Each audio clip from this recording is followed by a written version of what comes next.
বন্ধুরা মাঠের মধ্যে জল ছিঁচে মাছ ধরার মজাটাই আলাদা। তো দেখতে পাচ্ছ এখানে মাছ ধরছে, এই ছোট্ট একটা গাড্ডা, আর মাঠটা তোমার দেখেছি দেখো বিশাল বড় মাঠ, ঠিক আছে। এইটাই শুধু একমাত্র বেঁচে আছে, আর ওখানে দুজন ধরছে মাছ অলরেডি, ওই দেখতে পাচ্ছ ওই গাড্ডা ধরছে দুজন, আর এখানে হচ্ছে এখন ইয়ে হচ্ছে, বাচ্চাগুলো লাভবে বলছো, লাভ দেয়নি। তো তোমার দেখাবো জলটা ছেঁচার পরে কটা মাছ পায়, ঠিক আছে, অপেক্ষায় থাকো। হয়ে এসছে, এবার তোমার দেখাবো মাছ ধরাটা কতটা কি মাছ পায়। একটা ল্যাটা মাছ সবাই দেখা গেছে, তো তোমার দেখাবো। একটা বড় মোটামুটি শোল মাছ পেয়েছে, এই দেখো, একটু হাত দিয়ে উঁচু করে তুলে দেখো দেখি।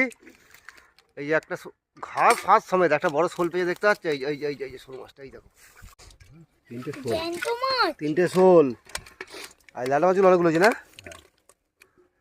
ওই যে এই জায়গা থেকে ধরা হয়েছে। চলে যা, কোথায় মাছ চলে যা। এই যে মাছ ধরা কমপ্লিট, ভেতরে অনেকগুলো শোল আছে, বড় বড় তিনটে পেয়েছে। ভিডিওটা এফডি কেমন লাগলো বলবে।